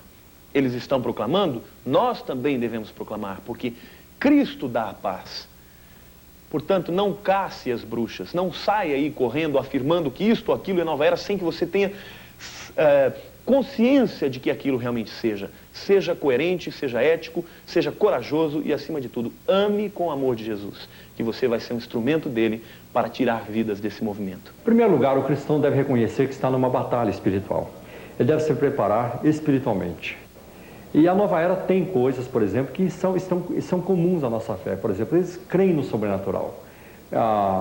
É impossível você encontrar um ateu se sentindo bem dentro do movimento da nova era. Isso já é um chão comum onde nós podemos trabalhar em cima disso. Eu creio também que a nova era pode, ao conversar com o adepto da nova era, porque se examina a Bíblia do ponto de vista esotérico, ocultista, à luz da cabala, fatos históricos a respeito da pessoa de Cristo, do cristianismo, são torcidos. Eu acho que neste momento seria muito bom um cristão pedir para o adepto da nova era citar as fontes. Como é que você sabe disso? Qual é a prova que você tem disso? E pedir uma análise objetiva daquilo, uma prova objetiva daquilo que ele está afirmando. Eu creio que nessa maneira o diálogo então pode ser conduzido tão efetivamente ao ponto de esclarecer até um adepto da nova era. Porque o adepto da nova era, quer ele creia em qualquer coisa ou não, ele tem uma alma preciosa pela qual Jesus Cristo morreu. E não um mestre cósmico, um duende, um gnomo, uma salamandra ou coisa assim. Mas Jesus sim morreu por ele. Nós temos que estar perguntando para nós mesmos, como cristãos, membros de igrejas cristãs, por que é que um número tão grande de pessoas tem aderido a grupos esotéricos? O que será que tem faltado em nós, nas nossas igrejas, que tem feito com que o nosso apelo tenha perdido a sua força, perdido o seu fascínio? E o fato é que as pessoas estão querendo uma vida com muito mais significado, as pessoas querem ter um contato com o próprio Deus. E então eu creio que esse tipo de questionamento pode ser muito salutar para nós descobrirmos o que talvez está faltando em nós, no nosso meio, o que é que isso quer dizer para eventuais mudanças que nós devamos fazer na maneira de cultuar a Deus, nas pregações, na vida em comunidade. Será que nós estamos atendendo as pessoas às suas necessidades? Eu creio que seria importantíssimo se as nossas igrejas, as igrejas cristãs de modo geral, estivessem abertas com pessoas disponíveis para atender as pessoas que viessem da rua a qualquer hora do dia. Agora, quando nós selecionamos um horário em que a igreja vai atender as pessoas, seja domingo de manhã, domingo à noite, é insuficiente. Nós precisamos deixar a timidez de lado e questionar os nossos professores quando eles estão ensinando coisas que são mais ligados com esoterismo, ocultismo, enfim, nova era, e deixam de cumprir o seu papel como professor. É importante que num momento como esse, numa situação como essa, em sala de aula, que você busque um diálogo aberto com o professor da matéria, ou mesmo a direção da escola, sobre o fato que isto não cabe numa sala de aula, isto cabe num local apropriado por pessoas que acreditam nisso e que querem isso. Mas não deve ser imposto sobre todo mundo como sendo a única explicação que tem, vamos dizer assim, do mundo espiritual. É importante que, como cristãos e como cidadãos comuns da sociedade, nós temos plenos direitos de manifestar as nossas opiniões de uma maneira sadia, de uma maneira educada, inteligente. E nós precisamos escrever para os jornais, escrever para as revistas. Nós devemos nos mobilizar para entrar em contato com os canais de televisão e dizer que existe um segmento grande da população que não está interessada e não está satisfeita com uma determinada linha na programação. Quantos de vocês não ficam indignados quando vocês vão no shopping center e veem lá aquelas bancas, aquelas tendas de tarô, de búzios, pessoas servindo a comunidade de um modo geral, oferecendo os seus serviços? O que é que impede uma igreja cristã, um grupo de cristãos, de também colocarem ali uma banca de aconselhamento cristão? Imagine você, um grupo de psicólogos cristãos, com uma banca ou uma tenda lá no shopping center, dizendo como vencer a depressão, ou como resolver problemas de relacionamento. Quer dizer, oferecendo serviços que são do interesse das pessoas comuns que estão andando no shopping center. Ou você poderia ser um pouco mais ousado e ter lá uma tenda que ofereça serviços para como se livrar dos vícios, por exemplo. Quem é uma das pessoas felizes que conhece o Deus verdadeiro, o Deus pessoal, único e trino por intermédio de Jesus Cristo?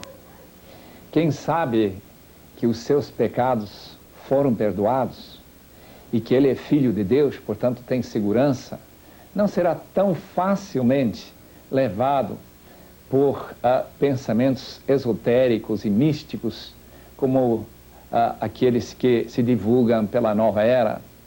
Aliás, o próprio apóstolo Paulo, em Colossenses, combatendo um pensamento tão semelhante a este moderno, mostrando que não há nada novo debaixo da terra, diz o seguinte: cuidado que ninguém vos venha a enredar com sua filosofia e vãs sutilezas conforme a tradição dos homens, conforme os rudimentos do mundo, que talvez seriam espíritos, aqueles que se procuram canalizar, aqueles guias que a nova era fala.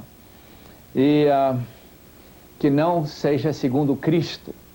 A realidade, meus irmãos, é a pessoa de Jesus encarnado, histórico, algo que pode ser comprovado pela busca da história, aquele que morreu e ressuscitou, aquele que sabe para onde ele vai quando ele morrer, aquele que confia na revelação já testada através dos séculos, através do cumprimento das profecias, de forma que podemos ter certeza que quem confia nesta palavra, a própria Bíblia, pode ter segurança eterna para a sua alma. De fato, eu fico impressionado como é fácil para esse mundo moderno que pensa que a única realidade, pelo menos pensava, se descobria pela ciência, agora tão facilmente descamba para ideias criadas nas mentes férteis, especulativas, desse pessoal que, de fato, cria sua religião, declara que ele é Deus e assim por diante. Eu não sei como vai encontrar paz desta forma. A verdade está em Cristo. Jesus disse claramente: eu sou a verdade, o caminho e a vida. Ninguém chega ao Deus real, não aquele Deus fictício, senão por Jesus Cristo. Eu vou conversar agora com a Leia, que durante muitos anos da sua vida esteve envolvida com o esoterismo. E nós sabemos que o esoterismo é uma das práticas divulgadoras do movimento da nova era. Leia, quantos anos da sua vida você esteve envolvida com o esoterismo? Cerca de 18 anos, mais ou menos. O esoterismo, como nós sabemos, é uma doutrina fechada. Só as pessoas que estão envolvidas com isso que podem saber o que se ensina lá. E o que levou você a buscar o esoterismo?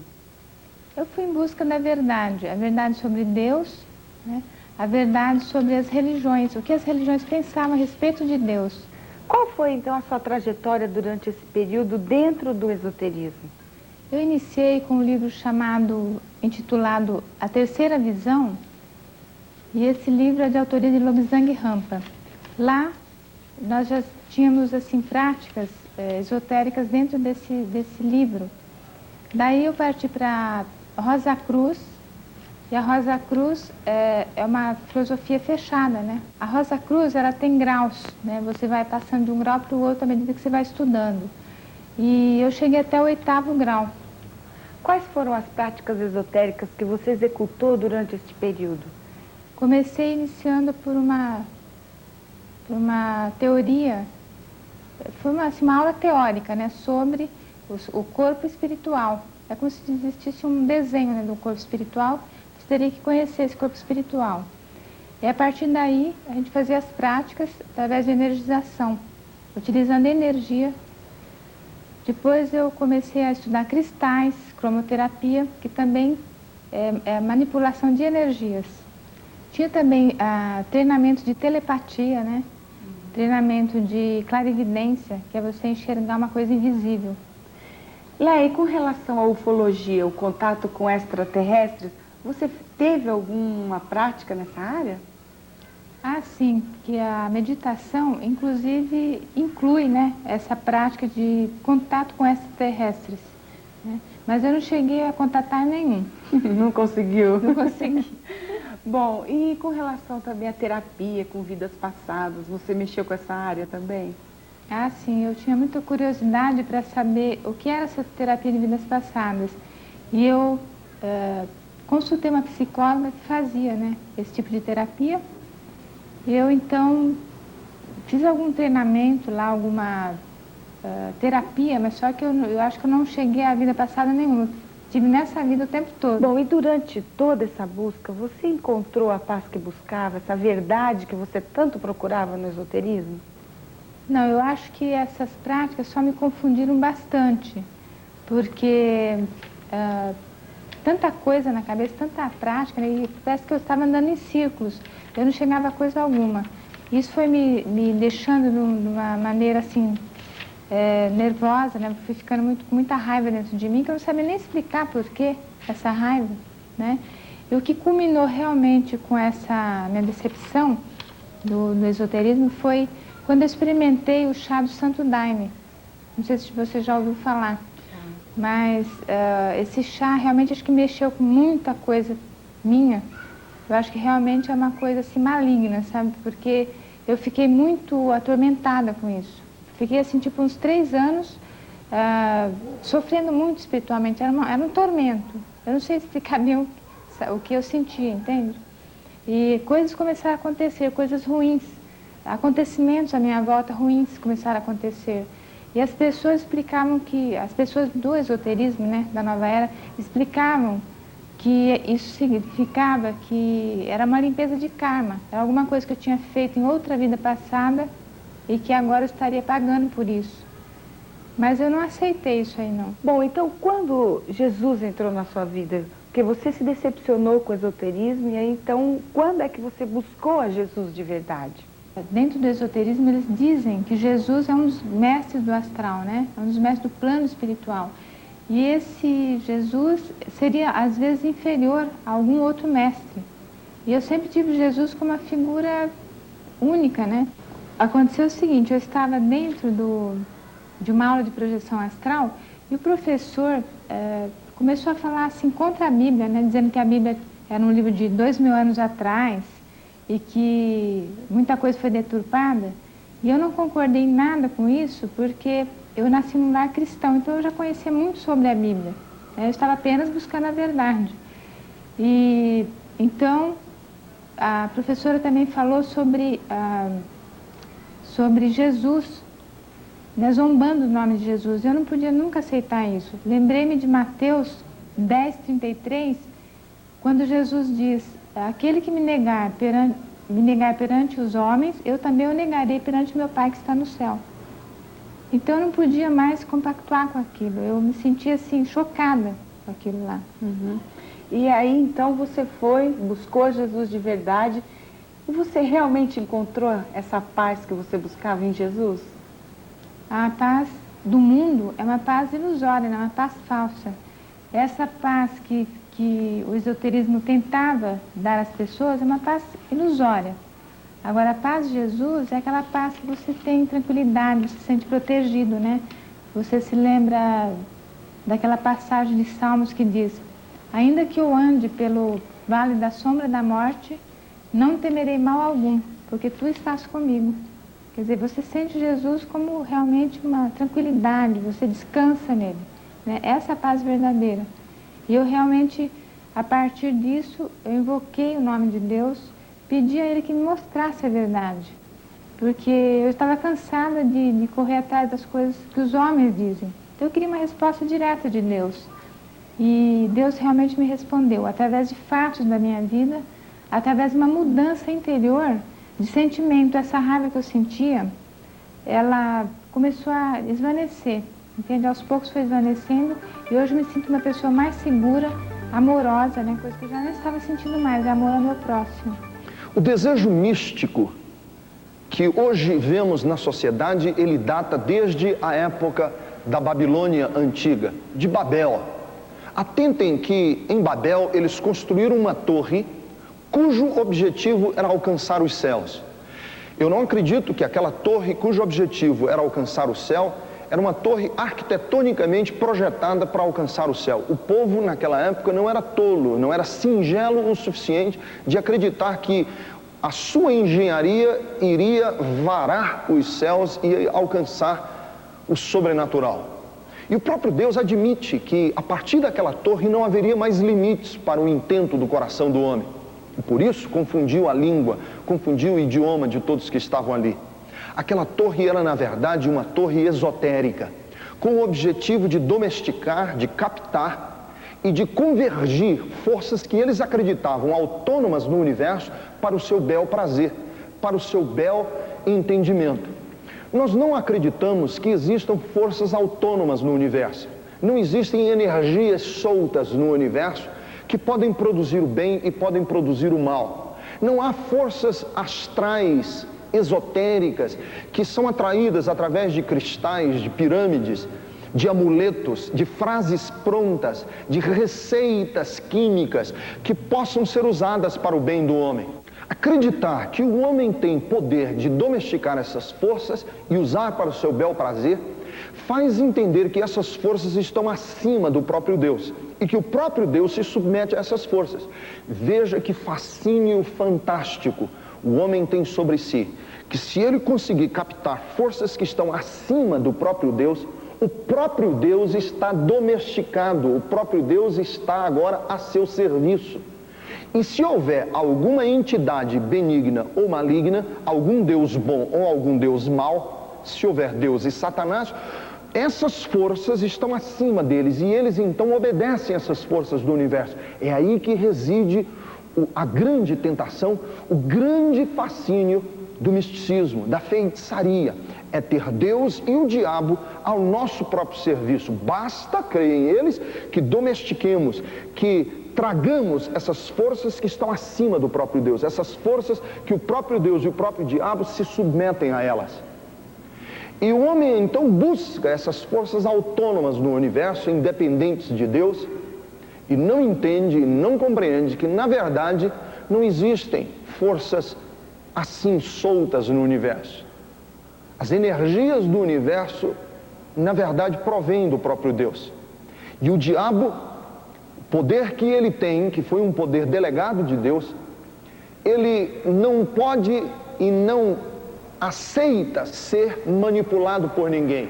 Qualquer um que tenta captar forças independentes do universo está, na verdade, fazendo uma negociata com o diabo e se tornando servo, escravo do diabo. Está a serviço de Satanás. Há uma só maneira e um só método de o homem desvendar os mistérios espirituais. É quando ele se submete ao Deus vivo, que reparte com o homem, que dá ao homem os segredos do seu próprio coração. As Escrituras nos dizem que os olhos ainda não viram, o ouvido ainda não ouviu e ainda não penetrou no coração do homem aquilo que Deus tem preparado para aqueles que são seus e que nos foram revelados esses mistérios através do Espírito Santo de Deus. Deus quer nos dar poder, Deus quer nos dar dons espirituais, mas debaixo da responsabilidade do serviço e da submissão a Ele, Deus verdadeiro. Ele continua sendo Deus e nós sempre na condição de humanos, sempre na condição de barro frágil nas mãos do oleiro. Quando o homem quer galgar e ter energias e forças que estão acima do próprio Deus, ele quer ser o próprio Deus. E se tornando Deus, ele na verdade está se tornando escravo do diabo, que foi essa a tentação do diabo, fazer o seu trono acima do trono do próprio Deus.